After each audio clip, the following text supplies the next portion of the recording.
Bonjour à tous, vous êtes là pour regarder Margot nous présenter cette machine expresso manuelle. Bonjour à tous, bonjour Philippe. Effectivement, aujourd'hui je vais vous présenter la machine débutante Breville Bijou Barista qui, grâce à ses filtres pressurisés, vous fera un super résultat en tasse.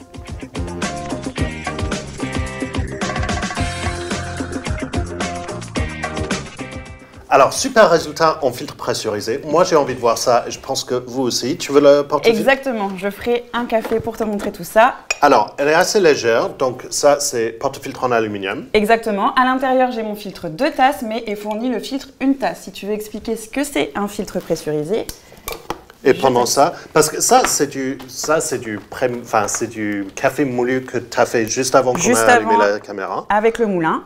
Voilà, ça nous avantage sur le fait de boire un café fraîchement moulu, donc on a un dégagement d'arômes et une très bonne qualité. En tasse qui est meilleure, mais forcément, filtre pressurisé peut aussi être utilisé avec un café pré-moulu que vous trouvez dans le commerce, sur le site, peu importe. Alors, ce qui est cool sur les filtres pressurisés, c'est qu'il y a plein de trous à l'entrée côté café et un seul minuscule trou à la sortie. Et entre les deux, il y a un chambre de pression.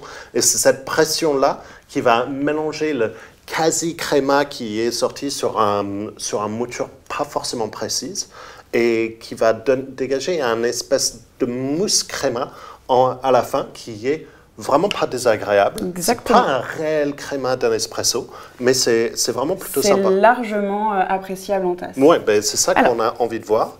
Tu veux flusher? Avant, je vais flusher ma machine, ce qui va permettre de remettre ma machine en chauffe. Et si plusieurs petits résidus sur notre groupe, ça les enlève. Donc, tac. Ah, tu veux le picher, tu veux la tasse et le picher? Oui. D'accord. Ce qu'on viendra faire. Je vais les mettre en place. Et là, lancer, je lance du coup sur ma petite tasse. D'accord, il y a un petit pré-infusion. Une petite pré-infusion. Ce qui est cool parce que ça va humidifier le café et laisser sortir encore plus les arômes. C'est mieux si on est en face. Et effectivement, on a ça. Déjà, le résultat, c'est assez joli. Hein. Une très bonne qualité en tasse, oui. Alors, pendant que c'est en train d'extraire, parce que ça ne va pas s'arrêter tout seul. Ça ne s'arrête pas tout seul. C'est nous qui décidons quand est-ce qu'on arrête la machine. Donc là, je remets ma petite molette au point zéro. Et... Parce que là, on a un très joli résultat. Bon, on n'était pas en face au départ, excusez-nous pour le petit tâche. Utilisez toujours vos machines à café de derrière le comptoir, c'est ce qu'on vous conseille toujours.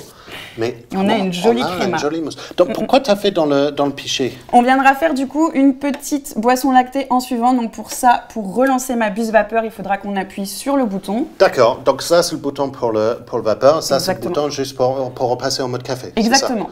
Ok, donc là elle va passer en mode vapeur. Oui. Elle va le faire assez rapidement puisque du coup on est sur un système de chauffe thermobloc. D'accord. Pour le coup, pour passer d'un espresso à vouloir faire de la vapeur tout simplement, on aura seulement un petit temps d'attente. Et vraiment, le résultat en tasse est très intéressant. On a un peu plus d'anxiosité qu'on aurait dû avoir avec ce type de mouture. Grâce à ces filtres pressurisés, elle est très jolie. Alors, pendant qu'elle est en train de monter, de monter en température, donc on a thermobloc. Le réservoir qu'on a derrière, elle fait combien? On est sur 1,5 litre. 1,5 litre, je ne vois pas de cartouche filtrante dedans. Pas de possibilité. Je ne peux pas vous montrer comme elle est en train de chauffer. Pas de possibilité de mettre de cartouche filtrante, c'est pour ça qu'on conseille fortement d'utiliser soit de l'eau de source, soit de l'eau déjà filtrée avec... D'accord. Ok, et je crois qu'elle est à température. Et donc là, elle est à température. Je vais prendre mon petit torchon pour venir flusher ma buse vapeur une première fois pour nettoyer tous les petits résidus et puis simplement mettre la buse vapeur en chauffe. D'accord. Donc pour ça, je vais tourner ma petite molette ici. D'accord. Ah, donc ça passe sur le... Donc là, on peut l'utiliser aussi pour de l'eau? On peut aussi l'utiliser pour l'eau. D'accord, donc pour éviter d'avoir un bouilloire. Ou pour faire un americano. Un americano, un café allongé. Ça, c'est top. Exactement. Je vais venir prendre mon petit pichet en inox. Alors, parle-nous un peu de la buse pendant que tu es en train de la monter, parce que c'est une buse simple. Hein. Une buse simple, non assistée. Donc pour le coup, je vais venir tourner ma molette, mettre ma petite buse à fleur de mon lait quelques secondes, histoire d'ingérer... D'injecter un peu de lait. Un peu de lait. Un peu d'air. Un peu d'air pour venir créer une mousse de lait. Et une fois la mousse de lait montée et comme on le souhaite, on va venir, hop, mettre la buse vapeur dans l'entièreté du lait. Et comme ça va chauffer et tu vas éventuellement te brûler avec le petit pichet en inox. C'est le but du pichet en inox. Ça nous permet de contrôler la température avec la paume de notre main. Ouais.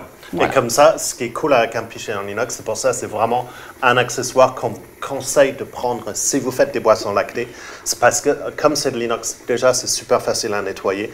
Et aussi, cette contrôle de température que vous faites veut dire que vous n'allez jamais vous cramer avec le lait quand vous allez boire. Et aussi, souvent, sur les pichets en inox, la forme est faite pour vous aider à faire monter et vraiment créer ces microbules qui sont parfaites pour les boissons lactées. Exactement.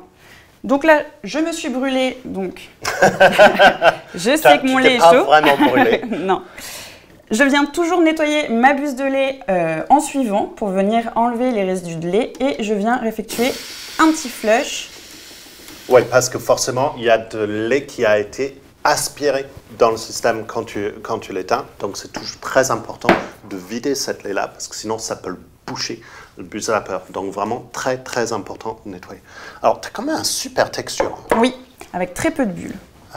Non, mais c'est ça un buse non assisté au final. Parce que souvent, sur ce type de machine débutante, on a ces buses assistées qui viennent injecter de l'air en même temps que la vapeur et on arrive avec une texture qui n'est pas fameuse. Mais là, on a quand même quelque chose de très joli. On n'a pas été en face au départ comme ça. On a un café un peu plus foncé, un peu plus clair. Mais on a vraiment les étapes, on a vraiment la mousse et...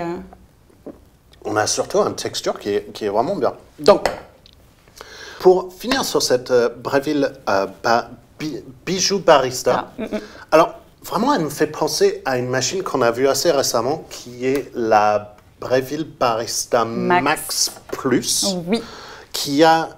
En fait, c'est le même système de chauffe, même super résultat en tasse, mais elle avait un moulin intégré, lié qui est vraiment... C'est un gros plus sur une machine. Donc, honnêtement, si c'est entre cette Bijou Barista et le Barista Max Plus, je vous conseille plutôt le Barista Max Plus. Mais si vous avez des contraintes dans votre cuisine sur la taille et des choses comme ça, ça reste une super machine, surtout pour le buse vapeur.